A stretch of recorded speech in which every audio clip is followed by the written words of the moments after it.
Assalamualaikum warahmatullahi wabarakatuh. Kembali bersama saya Okti Dwina Putri dalam acara Potsah Podcast Sri Kandi. Sebentar lagi kita akan memperingati Hari Perempuan Internasional. Jadi akan menarik nih kalau kita bahas mengenai kiprah perempuan dalam pembangunan. Perempuan memiliki peran penting dimanapun. Perempuan itu kalau di rumah menjadi istri dan ibu. Kalau di luar rumah menjadi peran yang pembangunan seperti apapun sektornya sangat berpengaruh. Ada sektor sosial, budaya, ekonomi, pendidikan, hukum, dan banyak lainnya. Untuk menjadi perempuan hebat, tentunya itu bukan hal yang mudah. Tentu ada perjuangan, tantangan, dan semua gebrakan-gebrakan untuk menjadi perempuan yang hebat. Nah, hari ini bersama kita sudah hadir nih tamu istimewa, ibu-ibu yang hebat. Beliau sudah memberi kontribusi yang luar biasa di dunia pendidikan dan juga peran pembangunan sumber daya manusia di Fakultas Ekonomi Bisnis Universitas Syahkuala. Siapa beliau? Mari kita sapa. Beliau adalah Prof. Firna Indriani, selaku guru besar di Fakultas Ekonomi dan juga koordinator Doktor Ilmu Manajemen Konsentrasi Akuntansi. Dan juga ada Ibu Dr. Darwanis, selaku dosen dan juga wakil dekan bidang akademik ya Bu di Fakultas Ekonomi dan Bisnis Universitas Syahkuala. Selamat siang ibu-ibu semua. Siang Bu Okti. Ya Bu. Alhamdulillah nih beliau sudah segudang agenda tapi bisa hadir sama kita di sini untuk sharing-sharing dan berbincang-bincang terhadap selaku ya perempuan yang luar biasa. Nah ini kita dengar nih sharing-sharing dari ibu-ibu kita yang luar biasa ini. Ibu sehat ya Bu? Alhamdulillah. Kita sapa-sapa dulu nih biar lebih soft. Gimana Bu? Mudah-mudahan lancar ibadah puasa kita hari ini Bu ya. Ya, Oke, Ibu kita nih bicara santai aja nih Bu. Iya. Ngomong-ngomong perempuan hebat. Nah, kami ini tolonglah Bu dikasih inspirasinya. Ceritanya nih bagaimana nih peran ibu dari awal ibu sekolah sekarang menjadi guru besar dan bisa menjadi pendidik kami. Nah termasuk saya nih, saya juga anak didik dari ibu. Nah bagaimana nih, mungkin dari siapa dulu nih? Prof. Firna dulu ya Bu, silakan Bu. Baik, terima kasih Bu Okti. Ya. Assalamualaikum warahmatullahi wabarakatuh. Waalaikumsalam warahmatullahi wabarakatuh.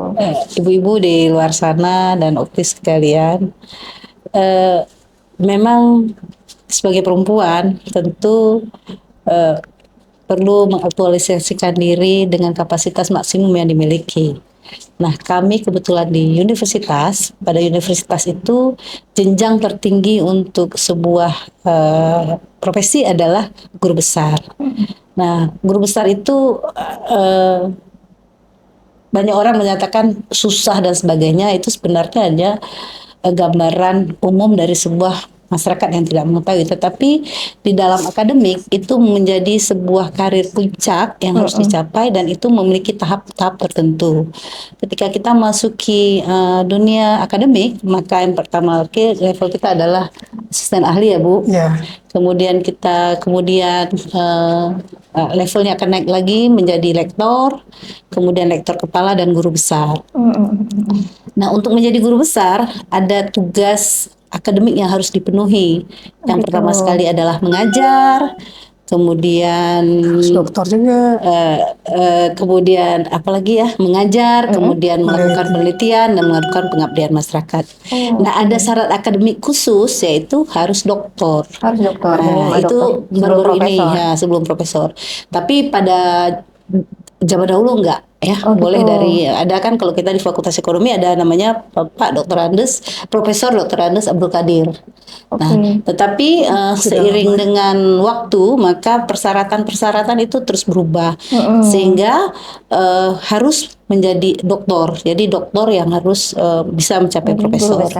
Tetapi doktor itu bukan syarat hanya profesor ya Bu Anis, juga syarat untuk rektor kepala. Nah, ada jabatan yang dituju Bu ya. Iya. Kemudian penilaian pertama itu pasti pendidikan. Pendidikan itu suatu pengajaran, kemudian kita melakukan pengajaran dengan periode waktu tertentu, kemudian penelitian. Nah, penelitian ini yang agak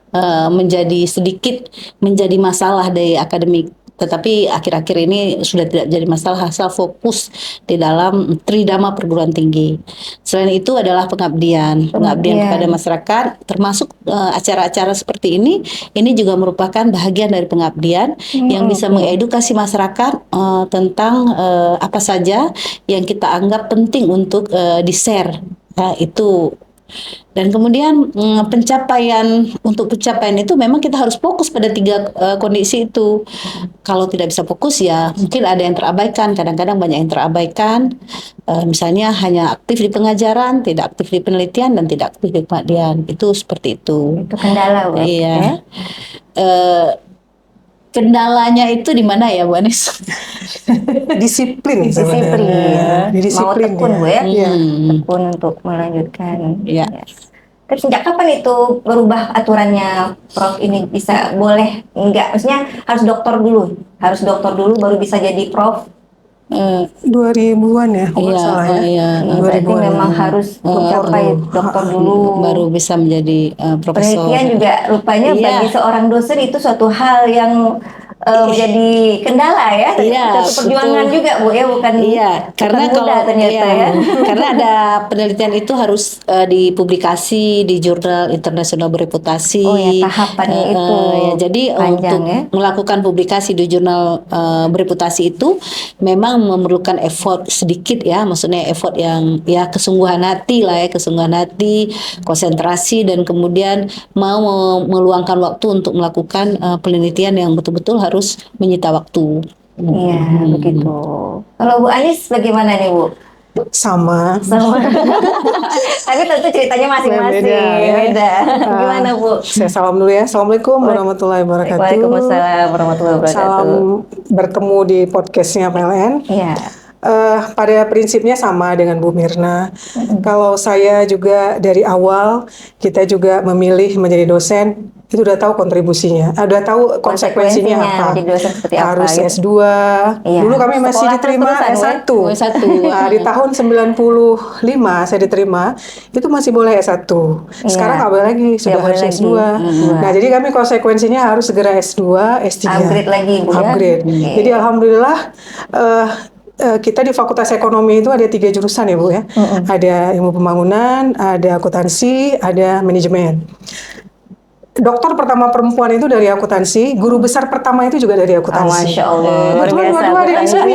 Saya bangga jadi orang akuntansi. Kebetulan dua-duanya ada di sini. Itu di Fakultas Ekonomi ya, Bu ya. Kalau di fakultas lain itu mungkin sudah duluan. Udah duluan ya. Terutama di Fakultas Teknik itu sudah duluan. Nah, kalau saya ini lagi dalam proses guru besar. Tapi ini mungkin dari 2010 itu saya menduduki jabatan. Sampai sekarang. Tapi itu bukan menjadi penghalang sebenarnya. Cuman karena saya itu mungkin lebih melayani orang lain dulu baru saya gitu. Sadarnya terlambat gitu. Sadarnya terlambat. Jadi semuanya harus seperti itu berjalan. Dan paling penting itu kita didukung ya, Bu ya. Iya. Oleh pasangan. Pasangan dan keluarga. Gitu. Karena memang seperti saya bilang tadi, selain jadi ibu dan istri ya kan, Bu. Dan tadi kan perannya di sektor pembangunan. Terus berkarir dari 2010 hingga sekarang. Tentunya bisa karena ada dukungan dari keluarga seperti itu. Sama nih kami, dua-duanya kalau ada dukung nggak bisa seperti ini. Iya betul, Bu. Maka jalan masing-masing. Jadi luar biasa memang perjuangannya, Bu ya. Tapi intinya tidak bisa diam satu tempat. Terus harus. Jadi karena seperti kata Bu Prof tadi, jenjang tertinggi itu adalah guru besar. Jadi kalau belum sampai ke situ, seperti kita belum selesai. Belum selesai, masih ada utang, masih ada. Kok belum sampai ya? Termotivasi ya, terpicu memang. Apalagi sekarang indeks kinerja utama dari sebuah perguruan tinggi maupun prodi itu adalah ada indikator kinerja dosen. Jadi berapa persentase guru besar, berapa persentase jabatan fungsional itu menjadi indikator keberhasilan sebuah prodi. Nah, oleh karena itu sehingga semua stakeholder itu mendorong untuk supaya para dosen untuk melakukan mencapai capaian tertinggi itu. Jadi bukan kemauan kita saja, tetapi ada institusi kewajiban bagi institusi juga untuk mendorong kita untuk menjadi lebih baik. Berarti memang ada dorongan dari institusinya, nggak cuma dari kita aja. Iya. Berarti dukungan dari segala ini memang sangat antusias Bu. Maksudnya ibu dari keluarga didukung, dari institusi juga didukung. Harus ada nih guru besar nih dari Fakultas Ekonomi, bagi perempuan kan Bu ya. Nah, berarti nanti akan ada guru besar lainnya. Bu Aris menyusul ya. Amin, amin. Semoga lancar-lancar Bu. Baik Ibu, jadi selaku guru besar nih, bagaimana Ibu melihat kontribusi perempuan khususnya di Aceh? Di Aceh mungkin Ibu bisa melihat di sekitaran Ibu di dunia pendidikan atau secara bebas, secara luas juga boleh. Bagaimana kontribusi kita nih sebagai perempuan nih, sebagai Ibu dari pendidik yang memang sudah menciptakan generasi-generasi penerus yang di bidang akuntansi ternyata di ekonomi. Silakan Bu. Mungkin Prof, gimana Prof? Ya. Aceh ini memang unik ya terhadap sikap terhadap perempuan ya, terutama akhir-akhir ini ya, akhir-akhir ini bukan akhir-akhir ini aja ya Ibu ya, udah dari dulu mungkin tapi kan kita lebih maju pada abad 16 di mana para sultanah bisa melakukan berkontribusi baik secara politik maupun secara. Nah, kita memang kalau di Aceh memang sedikit agak karena menganut patriarki itu sehingga kepemimpinan itu harus banyak umumnya diakomodasi untuk laki-laki. Sehingga banyak wanita-wanita Aceh itu diam artinya manut dan kemudian jarang tampil di publik sehingga tidak paling profesi yang paling banyak memang di guru ya dosen juga sudah mulai banyak tetapi untuk struktural itu agak sulit untuk ditembus bagi orang-orang apalagi di dunia politik. Nah memang awal sekarang ini ya mungkin 20%. walaupun ada kanun ada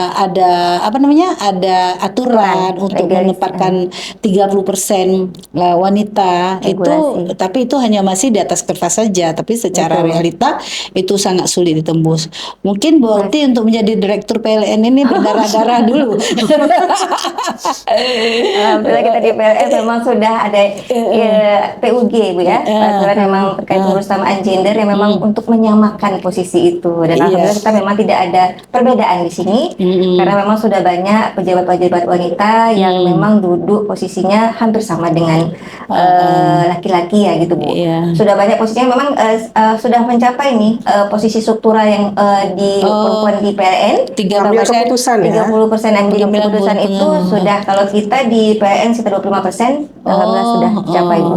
30% itu ketentuan dari pemerintah. Tapi kalau BUMN 25% seperti itu Bu. Jadi alhamdulillah kita sudah capai, tapi kita memang tetap ya berupayakan lagi biar kawan-kawan lebih termotivasi lagi ya, seperti Bu bilang tadi mungkin ada kendala mungkin di keluarga, terus yang tadi karena tidak boleh maka barrier tertingginya juga dari keluarga, bukan hanya dari lingkungan kerja, tapi barrier tertinggi juga dari keluarga. Misalnya suami yang tidak begitu mendukung, misalnya kalau dia ini ya kadang-kadang karena harus berbagi alasan dan sebagainya ya, sehingga ya udahlah kita jangan terlalu maju-maju kali kan. Ada kata-kata seperti itu itu dari diri pribadi. Di samping dari diri pribadi juga ada dari diri lingkungan kan, yang karena apalagi kita di Aceh yang mengatakan bahwasanya banyak khilafiah lah ya, bahwasanya pemimpin itu nggak boleh perempuan dan sebagainya. Itu banyak pendapat yang kita rasakan juga agak sedikit maju, agak sedikit mundur dulu. Maju mundur maju. apakah kita gitu ya Bu ya? Iya. Gimana Bu Anis? Saya sependapat. Sependapat. Tapi pada dasarnya di Aceh ini sudah mulai naik gitu Sudah ya. mulai. Kita lihat dari indeks IDG, indeks pemberdayaan gender. Itu di Aceh tahun 2023 itu sudah mencapai 63,56. Sebelumnya itu 63. Oh. Berarti kan sudah ada. Sudah Tapi mungkin kenaikan. seperti Ibu Okti katakan, misalnya di PLN itu sudah ada beberapa ya perempuan yang bisa menduduki jabatan untuk Alhamdulillah pengambilan sudah, Bu. keputusan. Tapi untuk perempuan yang bekerja Bu sudah banyak, tapi bukan posisi pengambil keputusan. Iya. Kita ditempatkan Nah, di mungkin tempat-tempat- indeksnya itu untuk yang bekerja enggak? Nah, Bu? ini indeks ini untuk yang Yang bekerja. bekerja. Dibandingkan dulu itu memang sedikit sekali wanita yang bekerja. Karena didukung juga oleh peraturan. Tadi sudah 30% wanita boleh, apalagi di bidang politik ya kan. Di bidang politik itu pun belum cukup kan, 30% belum ada. Masih di atas kertas Masih ya. di atas kertas gitu. Kalau kita lihat aja dari kandidat kalau di Aceh ya, ini mungkin baru kali ini agak terbuka orang Aceh untuk bisa Karena memenangkan Ibu Eliza. wali ya. kota ya. Dengan berbagai ancaman di belakang gitu ya. Apa namanya, slogan-slogan perempuan tidak boleh, dalil dikeluarkan segala macam ya. Tapi alhamdulillah saya sangat senang Iya. Eliza bisa Menang terpilih ya, ya. bisa terpilih, dan itu memang mungkin momentum balik ya, titik balik mungkin bagi Aceh juga nanti ke depan, mungkin kita harap demikian. Eliza menjadi simbol kebebasan bagi perempuan untuk berpolitik, Perubahan, untuk Bu, ya. memulai perubahan. Perubahan. Karena selama ini memang hasil-hasil riset juga menyatakan demikian. Itu bukan beberapa riset yang menyatakan memang perempuan Aceh itu seperti agak dikebiri. Hasil riset begitu, artinya tidak boleh menduduki posisi-posisi Paling pengambil puncak. kebijakan. Keputusan. Kalau posisi-posisi biasa kita kan banyak sekali perempuan Bu. Bahkan kalau kita lihat kinerjanya perempuan itu lebih teliti, Sangat, lebih Bu. cermat. Lebih teliti, Karena dia bisa rapi. multitasking Iya. kan. Perempuan karena Bisa kerja multitasking. sambil mikirin yang di rumah Iya. gitu ya. Jadi Karena di kan rumah bisa, selesai, itu saya lihat juga secara observasi saya dan juga saya pernah baca hasil penelitian, wanita pekerja itu sebenarnya di rumah juga dia lebih bagus. Contohnya seperti kami nih, punya anak, kita keluar kota juga mesti komunikasi sama anak, masih kasih tahu ini hari apa, belajar apa, les apa, segala macam kita Ingat siap. Bu ya. Padahal kita kerjanya itu sedang dinas luar loh. Mungkin Bu Okti juga pengalaman ya. Sama Bu. Jadi, yang namanya mama tetap meskipun ada tugas di kantor, Tetap. yang di rumah tetap dipikirin. Iya, Bercabang, tapi insya Allah jalan ya Bu ya. Iya, insya Allah. Oke. Jadi kalau yang gue sampaikan tadi kan kita karena terbentur nih dengan pola pikir dari budaya gitu, orang Aceh maksudnya juga kanun tadi, tapi alhamdulillah juga ini sudah ada gebrakan nih dari Ibu Wali Kota kita, Bu Lija sudah menjadi wali kota di pertama, enggak pertama ya, ada kedua ya. Yang kedua. Ya, yang kedua Tapi beliau keduanya agak berat nih, yang keduanya Iya, agak yang kedua berat. agak Yang berat ya. pertama kan bukan Melanjutkan. karena yang pertama kan bukan karena Oh, dipilih, karena melanjutkan. tapi karena Karena melanjutkan. melanjutkan. Karena tidak ada opsional Tidak gitu. opsional, memang beliau harus jadi wali kota. Jadi ini Tapi saya yang rasa kedua bisa ini jadi- luar biasa beliau dan tantangannya. alhamdulillah Bu ya, menjadi Ada lagi bukti kan ya. wanita yang udah itu Bu Darwati juga Nah, sudah Darwati mulai juga. kan, sudah mulai muncul. Iya. Bahkan sudah ke Mungkin RI saya kan. rame Bu yang lain Bu. Akan banyak iya. nanti Iya. wanita Termotivasi yang kan. lain. Jadi kontribusinya Nah, sudah tergantung mulai. lah nanti perempuan Ada. Aceh tergantung Ibu Lija. Ketika Ibu Lija berhasil maka kita akan lebih dipercaya. Itu Masya aja. Allah, mudah-mudahan gitu. Iya Ya, kan? yakin saya Karena, Bu. karena kan nanti akan di Ibu Elija jadi Akan ya mestinya pencetus nah, lah. nah artinya menginspirasi juga bapak-bapak bahwasanya perempuan itu bukan yang bisa melakukan yang mereka anggap kita tuh tidak bisa gitu ya, menjadi pemimpin misalnya kan seperti itu. Betul. Mungkin Bapak mengakui Bu, kita bisa. Hanya saja ya begitu. Sebentar yang tadi lagi. Bisa tapi tidak diizinkan. Jadi bapak-bapak takut berbagi pekerjaan di rumah. bukan bapak-bapak secara Takut keseluruhan. anaknya nanti kenapa gitu. Misalnya di lingkungan keseluruhan. Iya, betul. Jadi Nggak, kalau mereka nggak mau melihat- dipimpin perempuan. Nggak mau. Mungkin ada yang mau juga Bu, tapi bukan saya nggak mau. Bu, melihat tadi dari benturan yang kita sampaikan karena memang kanun atau pola pikir, mindset kita yang memang budaya ya. Kira-kira perlu nggak kita munculkan regulasi nih Bu, ke depan untuk kita lebih maju? Memang sudah ada gebrakan, sudah ada perubahan. Iya. Tapi apakah kita kan nggak tahu ke depan ini bagaimana? Apakah ini tetap sama atau malah lebih maju atau misalnya lebih sukses lagi? Atau bagaimana kan kita tidak tahu. Apakah perlu Bu menurut Ibu kita regulasi ini kita adakan untuk lebih membuat wanita-wanita ini lebih berkembang ke depannya? Gimana nih? Kalau saya rasa perlu, sangat perlu nih. Perlu ya? Karena kalau ada regulasi, itu tingkat kepercayaannya juga lebih tinggi ya. Lebih tinggi. Jadi dalam mengambil keputusan itu juga ada kesetaraan. Kadang laki-laki memberi keputusan itu tidak tahu kebutuhan perempuan. Iya. Ya, jadi dengan berdua kesetaraan ini mengambil keputusan jadi lebih efektif dan lebih aspiratif kan. Jadi kebutuhan perempuan tercapai, kebutuhan laki-laki juga tercapai. Nah, saya berharap sangat perlu regulasi tentang Regulasi terkait dengan perkembangan perempuan ini ya. di pembangunan. Iya. Kira-kira kok regulasinya baiknya kita buat tingkat apa nih Bu? Nasional kah atau per daerah kah? Karena memang kita punya ini masing-masing ya. Iya. Pola budaya masing-masing. Gimana Memang Prof?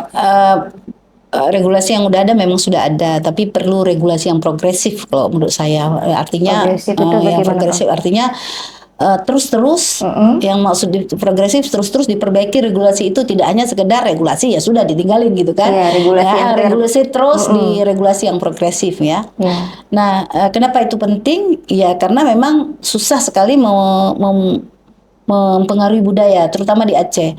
Di Aceh itu ketika pertama sekali orang pakai jilbab tuh memang disuruh kayak kan? Iya. Ya kan? Karena Karena regulasinya kan ada regulasinya. dipaksa, karena ada dipaksa, dipaksa, terpaksa dan biasa. Iya. Ya, jadi kan, nah regulasi itu juga pertama sekali melihat segala sisi aspek mengakomodir, kemudian juga menambah kepercayaan juga tadi, kemudian juga memberi equality lah antara laki-laki dan perempuan sehingga memberikan kesempatan. Nah, kelemahan di Aceh ini misalnya untuk desa, itu kan kalau rapatnya tuh tengah malam habis sholat isya, sehingga perempuan nggak dimasukkan gitu kan, sehingga partisipasi perempuan di desa itu juga nih taraf desa ya kurang bisa mereka kurang bisa masuk ke dalam seperti itu karena memang budayanya yang rapat malam, ada tuhakut yang rapat malam ya. Jadi itu mungkin juga perlulah setiap jadi regulasi itu tidak hanya tiap negara maupun di institusi juga seperti itu. Harus adalah hal-hal yang mendukung untuk perempuan bisa berperan dengan lebih baik. Contohnya misalnya satu institusi yang kecil kali misalnya Fakultas Ekonomi, kalau memang banyak perempuan itu harus adalah regulasi tempat penitipan anak, ya kan, menjadi bagian yang terpenting dari mereka supaya mereka juga merasa nyaman dalam bekerja. Itu contoh kecil regulasi yang mesti. Jadi seperti kalau dulu bandara kan tempat nggak ada kan bandara itu tempat menyusui. Sekarang kan semua bandara harus semua mal-mal harus. Artinya mereka sangat mengapresiasi perempuan. Nah, seperti itu yang kita dengar progresif. Terus menerus dilakukan perbaikan terhadap regulasi. Memang lebih baik lagi, tidak cuma hanya aturan tapi tidak dijalankan dan tidak dilindungi untuk perkembangannya. Tentunya ada tantangan kita dengan progresif itu, dengan regulasi, apalagi progresif. Setiap perubahan pastinya ada gejolak. Setiap ada perubahan ada gejolak. Ini untuk kita menghadapi kita perempuan nih Bu. Tentunya kalau ada regulasi akan lebih nyaman. Untuk kita melangkah ke depan itu lebih nyaman. Tantangan juga pasti lebih banyak. Nah, dalam menghadapi tantangan itu gimana nih Prof, Bu Anies? Pasti yang pertama kepercayaan diri Bu. Kita harus percaya diri kita bisa. Terus resiko juga. Risiko pasti ada. Berani maksudnya kita berani mengambil resiko, menghadapi resiko. Terus ada juga keterbatasan waktu tadi disebutkan tadi tantangan tadi. Jadi mungkin pihak-pihak tertentu di organisasi tertentu juga perlu membuat kegiatan itu ada batasan waktu juga. Karena kita juga punya keluarga ya. Nanti suami ataupun pasangan ataupun keluarga akan protes. Nah, jadi itu tantangan besar juga itu bagi perempuan di keterbatasan waktu dan juga keberanian untuk mengambil resiko ataupun keputusan. Karena pada saat kita didudukan di posisi pengambil keputusan, perempuan itu dia harus berani mengambil keputusan dan harus berani mengambil resiko. Nah, ini tantangan kita nih. Jadi perempuan itu juga harus berani dan juga harus percaya diri.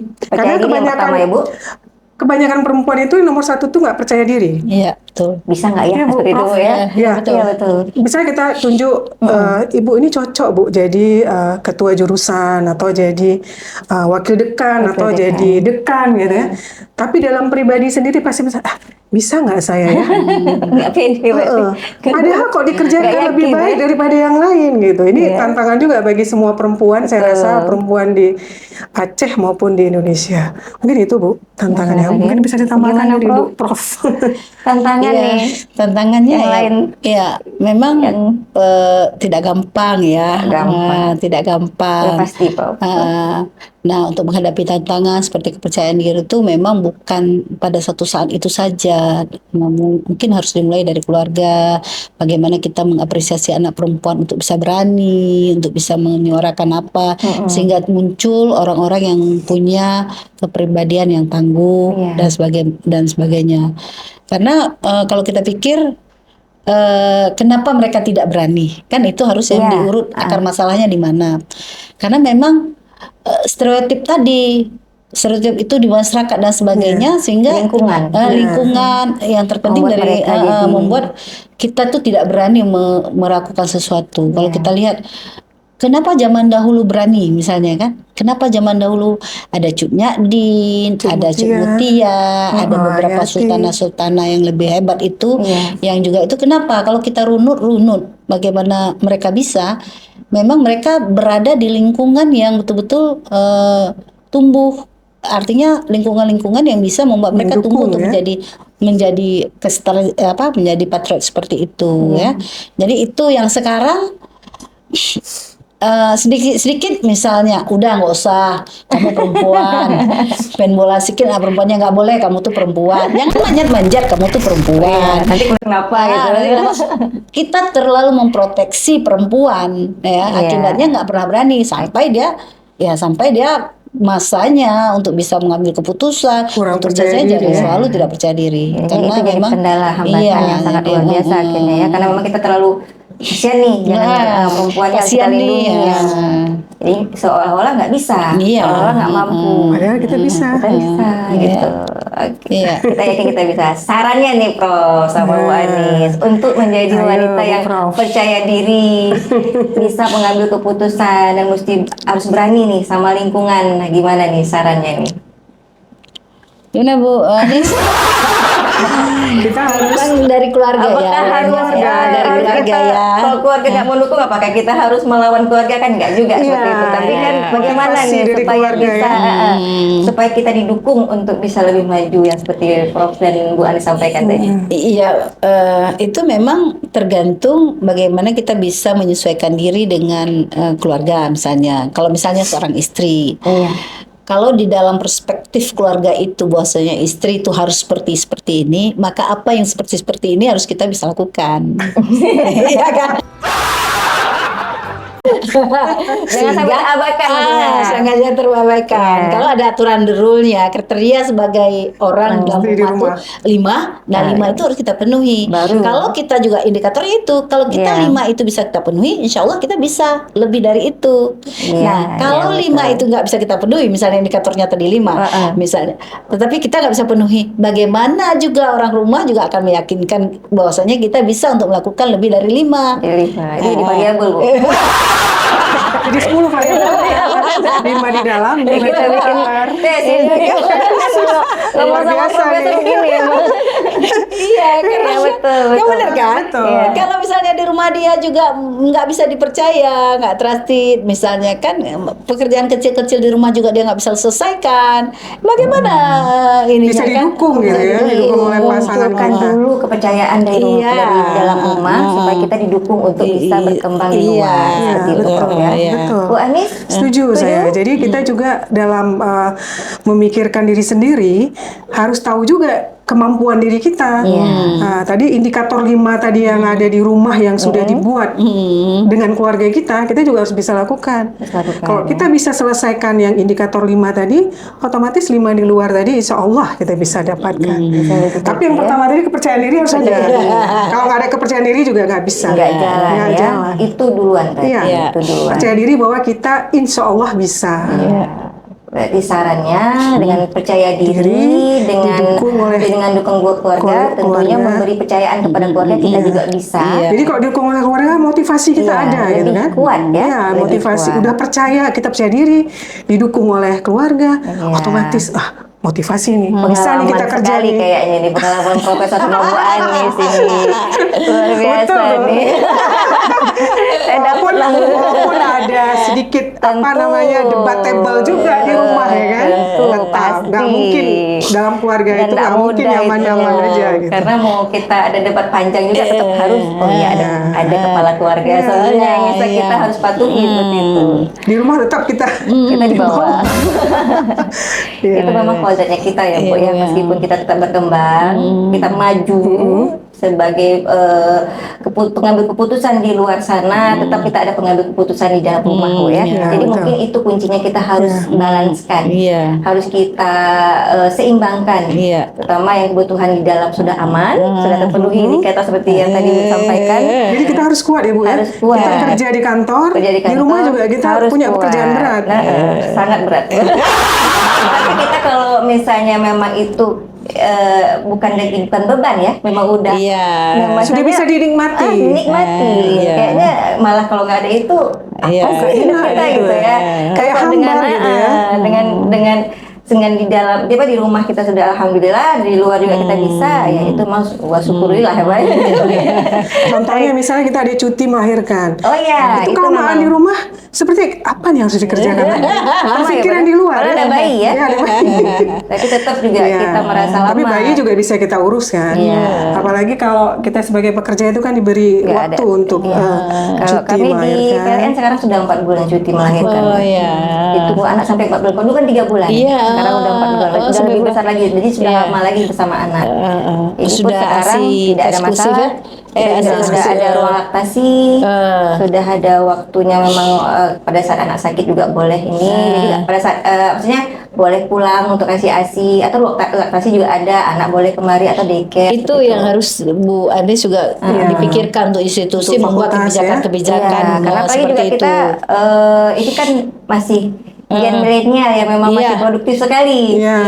Ya memang masih juga ada gen selanjutnya kan gitu. Kalau memang tidak didukung oleh itu mungkin akan susah dan seperti itu. Tapi itu dibuat nyaman oleh instansi. Ya, kita mungkin itu tantangan ya, dan juga itu alhamdulillah sudah ada regulasi dan sudah jalan, dan yang Ibu sampaikan tadi juga sangat menginspirasi. Saya dapat nih Bu Anis selaku dokter dan juga selaku wakil dekan di fakultas, Ibu juga selaku profesor, selaku guru besar, berarti ketua prodi juga.